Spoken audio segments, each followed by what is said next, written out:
Cette semaine, on se branche dans les machines. Est-ce qu'il y a des gens qui vivent sans machine? Aujourd'hui, je te montre comment fabriquer un projecteur maison.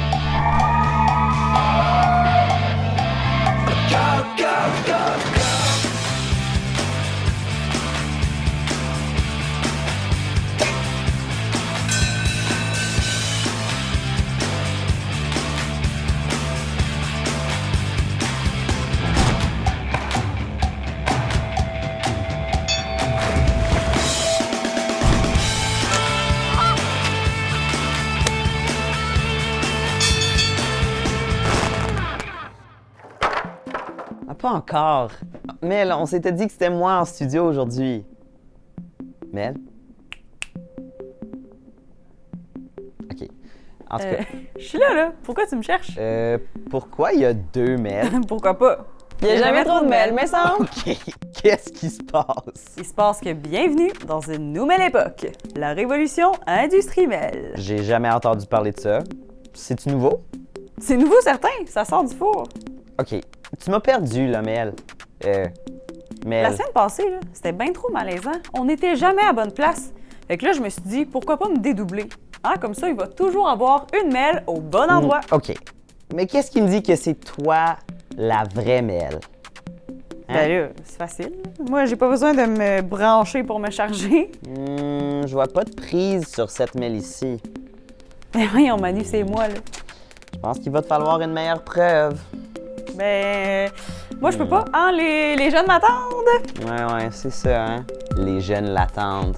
Pas convaincant. Non. Non. Savais-tu qu'un être humain sur une bicyclette est plus efficace qu'une voiture? Même si ça te prend plus de temps pour te rendre à destination, tu auras consommé moins d'énergie qu'une voiture pour parcourir la même distance. Désolé le lièvre, c'est encore la tortue qui gagne.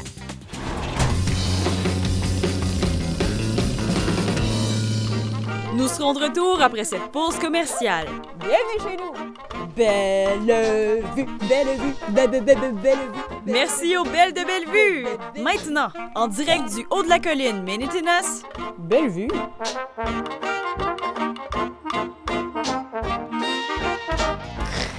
je vous dis qu'ici, ça travaille fort. Ouais, on a des gros tracteurs qui ont du vécu. Ça, c'est une des premières machines qui ont servi à bâtir les chemins. Après les chevaux, il y a eu les porcs épiques. Épiques! Puis les machines extraterrestres, là. Faudrait faire un check-up sur celle-là.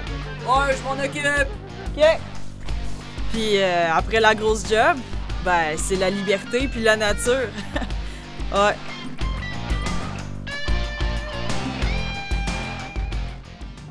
Top chrono! Bienvenue à la grande compétition des machines affamées à l'école Saint-Isidore de Bellevue à Bellevue en Saskatchewan. 3 machines révolutionnaires vont s'affronter. Les roues, les robots et les leviers. Vous aurez 45 secondes pour amasser un maximum de ballons au centre et les rapporter dans votre zone. Et donc, c'est la plus grande collecte de nourriture qui va emporter ce défi. Vous êtes prêts? Oui! C'est parti!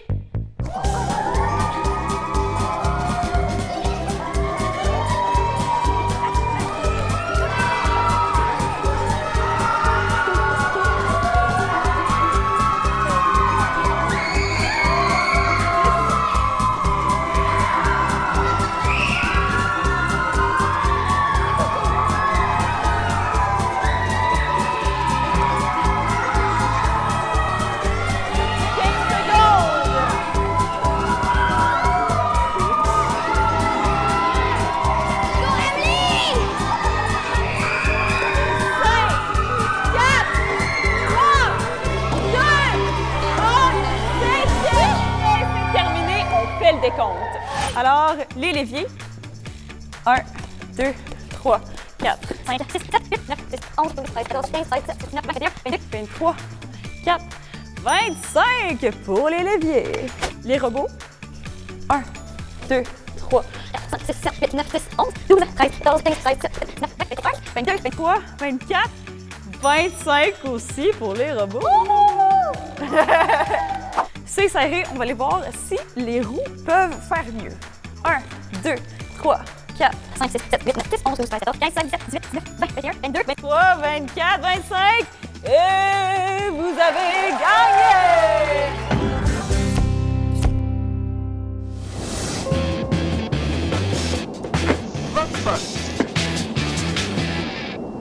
Est-ce qu'on peut vivre sans machine? On peut le faire. On peut faire comme beaucoup de choses sans machine, comme jouer dehors et faire la nourriture. Tu peux faire sans machine. Tu peux planter les plantes et toutes ces choses. Je vis sur une ferme et mon père est un fermier et on ne pourrait pas faire la récolte et planter nos grains. Ce serait vraiment difficile.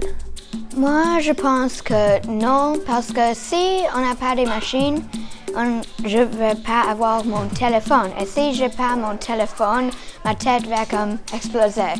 Je pense que oui, parce que avant, il n'y avait pas de machine pour vivre. quelques-uns de nous, mais d'autres comme moi, on va mourir parce que je joue beaucoup de jeux vidéo.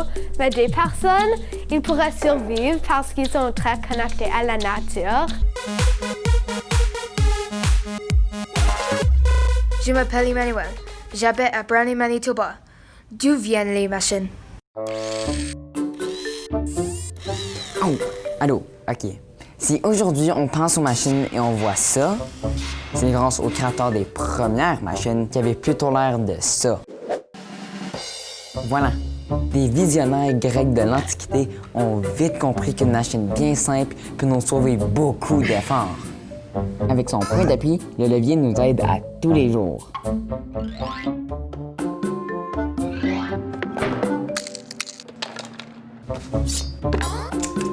Mais il y a des leviers partout.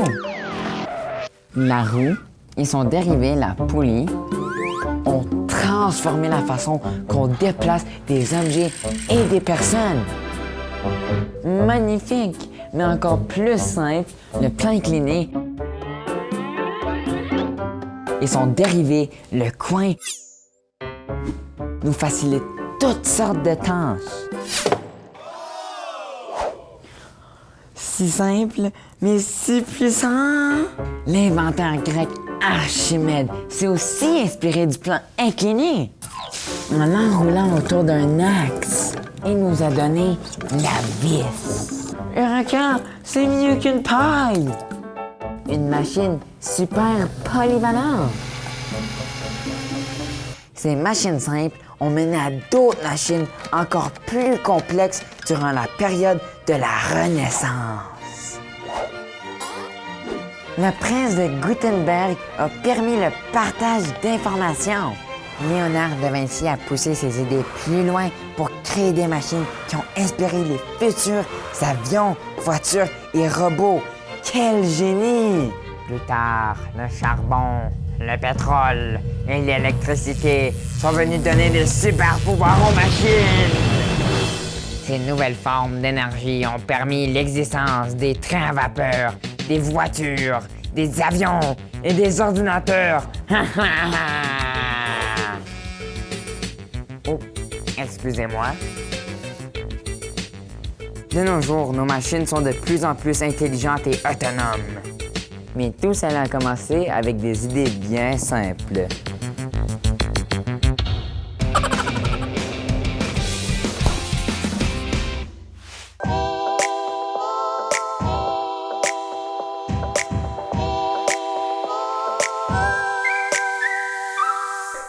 Tu veux aller au cinéma, mais ta tirelire est vide? Aujourd'hui, je te montre comment fabriquer un projecteur maison. Pour créer ta nouvelle machine préférée, tu as besoin d'une boîte en carton, d'un morceau de carton, la lentille d'une loupe ou d'une caméra, des ciseaux, un X-Acto, un petit couteau à dents, du tape, un crayon et un téléphone cellulaire. Place la lentille sur le devant de la boîte et trace le contour avec un crayon.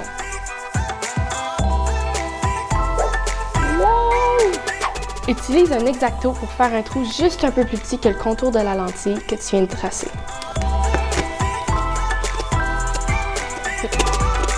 Prends un bout de carton, plie-le et colle-le. Ça va servir à faire tenir ton téléphone.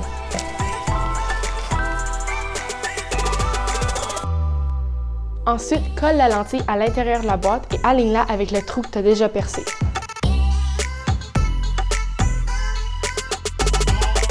Verrouille ton téléphone en mode portrait et place l'image à l'envers.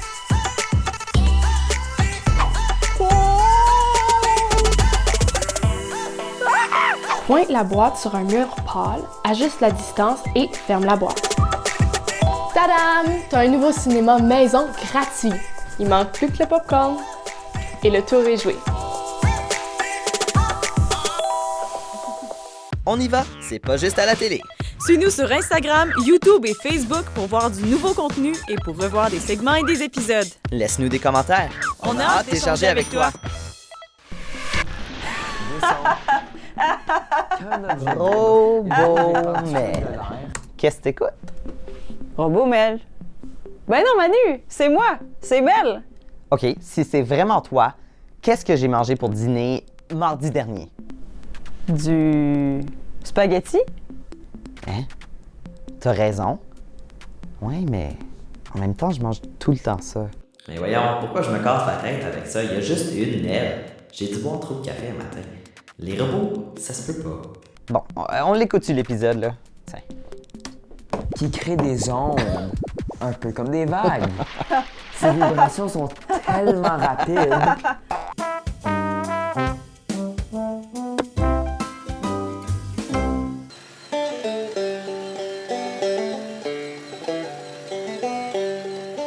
J'ai toujours été impressionné par les machines à battre. Quand j'étais petit gars, puis même j'ai fait quelques journées de battage quand j'étais plus vieux. J'ai pensé, je vais bâtir une petite machine à battre. Après, j'ai passé au titan. Mon grand-père avait acheté un titan. C'est comme ça que ça a commencé. J'appelle ça mes bébelles. Une miniature de toutes les machines qu'on a eues sur la ferme. Je suis né en 1934.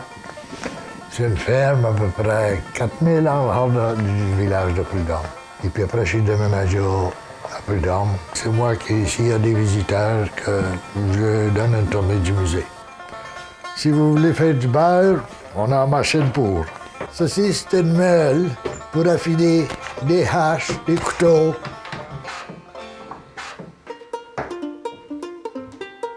Je fais un morceau par hiver. J'ai tout ce que c'est qu'il me faut avant que je sorte par la cave. Je prends la tôle parce que je fais tout en tôle. Des ciseaux, une petite tour de métal pour faire toutes tes poulies. Souder à l'étain. Et puis, je travaille en masse avec les doigts et de la patience. C'est le commencement d'un éventail. Quand tu es sur une ferme, tu apprends toutes sortes de choses à réparer des machines. Et puis, je sais bien que j'ai ça dans moi un peu.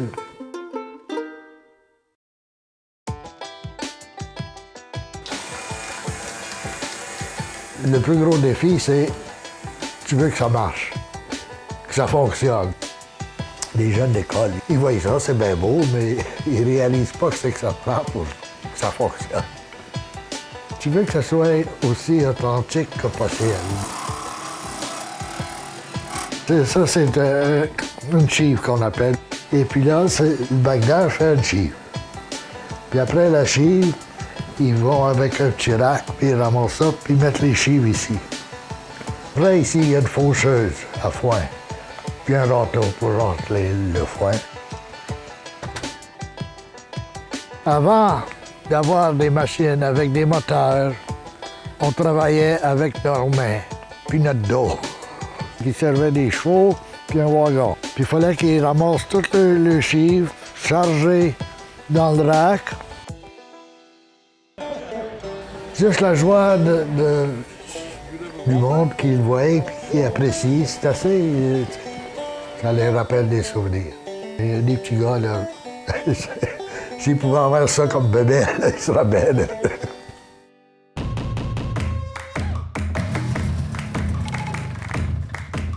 Bonjour tout le monde! Où you come? utilise beaucoup de machines, comme celle-ci. On l'utilise par exemple pour apporter du bois.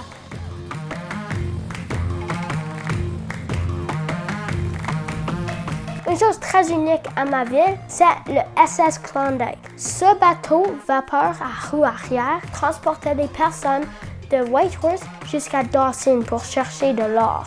Une fois apporté le morceau de bois à la maison avec le motoneige, on doit donc préparer le bois avec d'autres machines, comme le scie à chaîne.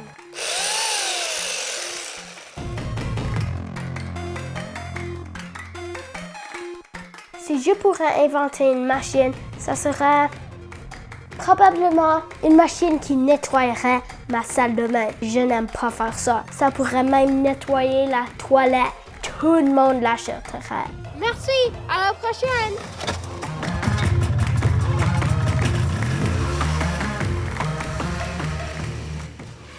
Puis là, quand il est revenu, oh, j'ai tellement... Oh, c'était tellement bon. J'ai jamais vu rien de drôle de même. Pourquoi on rit? Mais c'est quoi? Je pense qu'il va falloir qu'on retourne à ce magasin-là parce que j'avais vu quelque chose que j'avais vraiment aimé. Puis je pense que je vais l'essayer encore. Allô? Mais en tout cas, montre-moi ce que tu avais pris. Relax, Manu. Qu'est-ce qu'on s'est dit tantôt? Il y a juste une belle. C'est le fruit de ton imagination. Ignore-la, puis elle va finir par s'en aller. Manu, on y va? Oui, excuse. Ouais. Allons-y. Vous allez où, là? Vous venez juste d'arriver. Depuis quand Manu m'ignore? Hey, c'est pas vrai que j'ai construit un robot pour qu'il me vole mes amis? Hey, mais puisque c'est moi qui l'ai construit, je sais comment le déconstruire.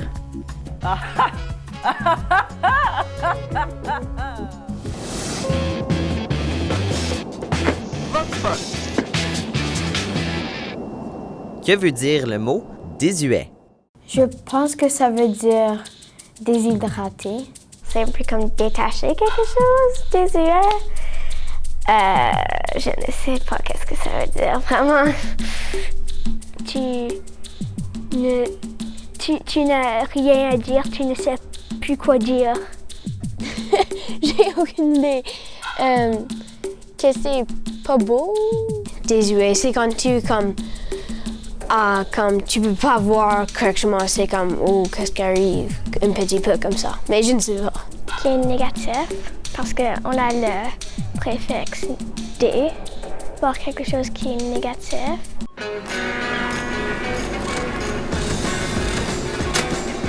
Désuet, que l'on n'utilise plus.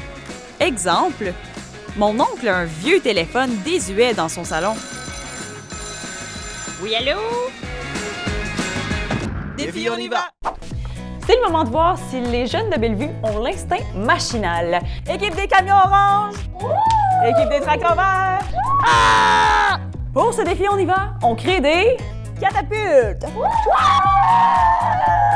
Et on me dit à l'oreille que vous avez fait ça en classe dernièrement. Colton, confiant? Oui. Oui. Alors, c'est parti, créer, et ensuite, on va tester vos catapultes. Que la pluie puissante gagne.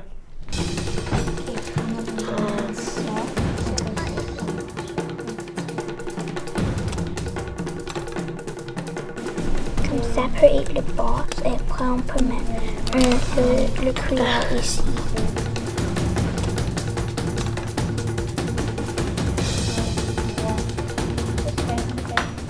Ça serait plus facile si on utilisait les effaces. 3, 2, 1 et c'est le moment de tester vos catapultes. L'équipe des tracteurs verts, vous êtes prêts? Oui! Alors, on teste la catapulte à la ligne d'attaque ici. OK, alors 1 et 2 pieds de Mélissa. Équipe des camions oranges, c'est à vous de vous placer. Oh, et c'est serré, mais c'est l'équipe des camions oranges qui sont les grands champions de la catapulte. Savais-tu que la plus grande machine au monde fait 27 km de circonférence? Il s'agit du collisionneur de Hadron en Suisse, une énorme machine construite pour observer des toutes petites particules. Bon, ça a fait une belle petite randonnée, hein? Il a plu un peu, mais garde, un petit peu de pluie n'a jamais fait de mal à personne, hein, Mel? Hein? Non, non, non. Ah, t'es drôle, tu sais, il y a vraiment personne comme toi. Moi. Bon, OK, c'était drôle Moi. la première fois, là, mais Moi. voyons. Ah, Mel. Bon. Ah, c'est quelque chose d'en joue. C'est drôle, on dirait comme Transformers. Ouais. Mélissa? Autodestruction. Ça va? Erreur. Voyons donc. Autodestruction. Hey, Mélissa? Autodestruction. Au secours, je pense. Autodestruction. Bonjour, je m'appelle Ethan et je vis à Squamish en Colombie-Britannique. Est-ce qu'il y a des gens qui vivent sans machine? Débranchez toutes les lumières et la télévision. Tout ce qui est électronique doit partir. Débarrassez-vous des savons et des shampoings achetés en magasin. Videz tous vos aliments emballés et commencez à cultiver les vôtres. Coupez le bois pour la poêle pour cuisiner et restez au chaud. Oubliez l'école à partir de maintenant, car vous travaillerez du lever au coucher du soleil. Faites tout cela et vous verrez comment les gens vivaient avant une époque nommée la Révolution industrielle. Durant cette période, qui s'étendait de 1760 à 1860, un monde lent et sans technologie a disparu, pour être remplacé par un monde où la machine primait sur l'homme. Cette révolution a déclenché la puissance productive du monde, permettant aux gens et à leurs machines de créer plus de bouffe, plus de vêtements, plus de gadgets, plus de tout. Mais il y a toujours des gens qui vivent sans machine ou technologie moderne. Comme les Amish, qui n'utilisent pas l'électricité fournie par un réseau. Donc, pas de télévision, pas de radio, pas de téléphone, pas d'ordinateur. Et sur leur ferme, on ne voit ni automobile, ni tracteur, ni machine agricole. Cette vie à compte courant de la vie moderne amène les Amish à fréquenter leurs propres écoles et à vivre entre eux dans des communautés isolées mais prospères. Au cœur de la forêt amazonienne, vivent des groupes de personnes qui n'ont aucun contact avec le monde extérieur et sont complètement épargnés par la modernité. Ils dépendent exclusivement de la forêt, des savanes et des rivières qui leur permettent de pratiquer la chasse, la pêche et la cueillette. Ils vivent comme il y a 10 000 ans. Et ils n'ont aucun intérêt à s'immerger dans le monde moderne. Les quelques fois où les scientifiques ont essayé de s'approcher d'eux, ils se sont fait décocher par un barrage de flèches. Serais-tu capable de vivre sans machine? Personnellement, je ne pense pas que je pourrais. J'aime trop mes petites bébelles. Hein? À quoi ça sert? Qu'est-ce qu'on fait avec ça? Si je vous montrais l'ancêtre de la caméra, sauriez-vous la reconnaître? Je vais montrer à nos invités des objets qui étaient bien populaires dans le temps, mais qu'aujourd'hui, on n'utilise plus vraiment. Alors, Kaylee, à quoi ça sert, ça? Bonjour. Essaie de regarder qu'est-ce qu'il y a à l'intérieur. Tu vois-tu? Tu vois des choses? Quand tu regardes ici, tu vois de ici, là-bas. Ouais. Ça a l'air comme une caméra. C'est une caméra! Ben oui! La deuxième machine. Merci pour l'introduction. Qu'est-ce qu'on fait avec ça? Un étui à crayon. Un étui à crayon. Hey! Hey! Let's go! On y va! Qu'on met comme un fruit dedans pour faire du jus. Un fruit pour faire du jus? Peut-être tu mets des papiers. Des papiers? Deux différents papiers, tu les mets ensemble et après... Il y en a 52.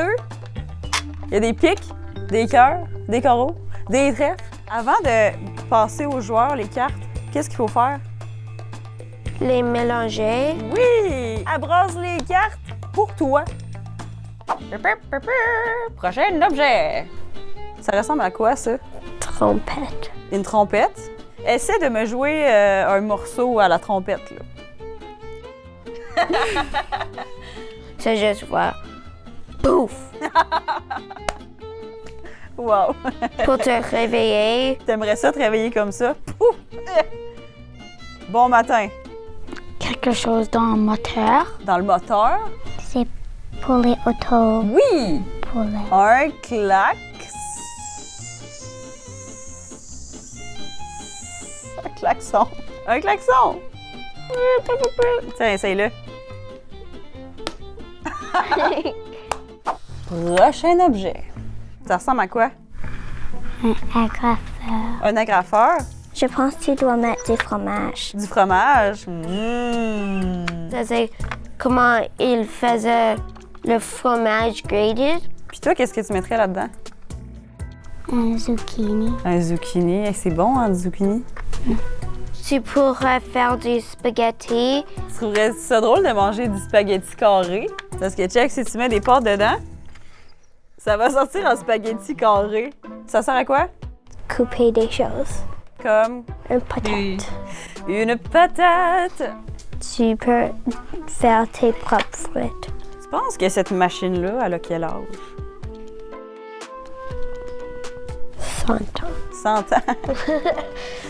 Puis est-ce qu'elle est cool? Yeah. Yes! Bonne réponse!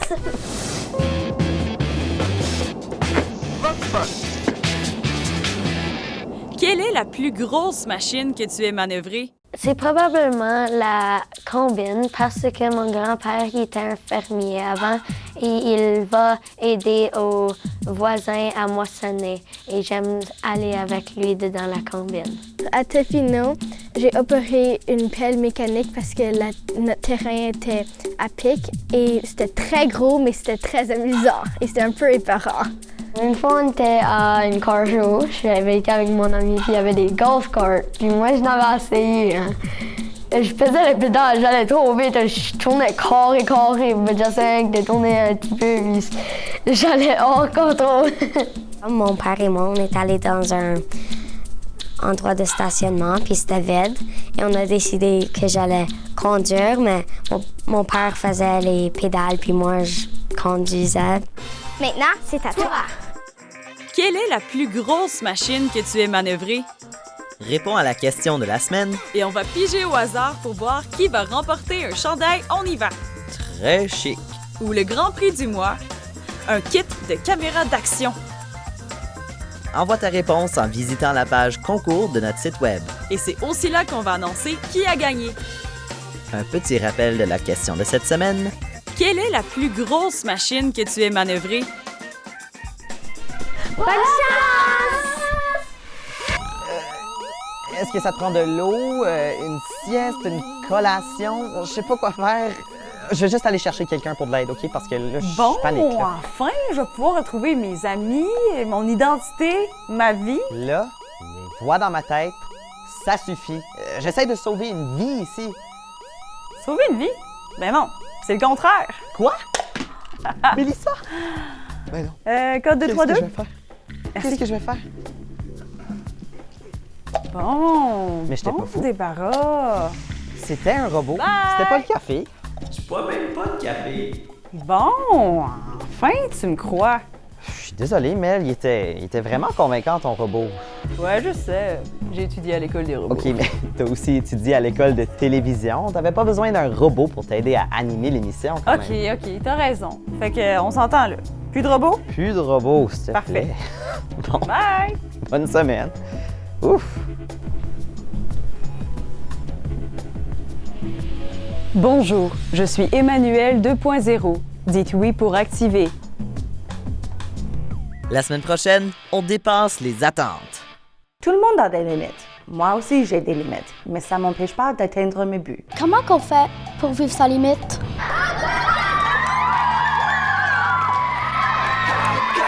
Voyons, Mani, c'est moi. C'est Mille. Mille. Mille. Il y a quelque chose en face. C'est bizarre, on dirait comme Transformers.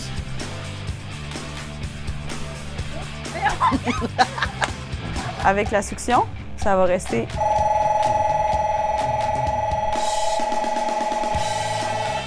Allô?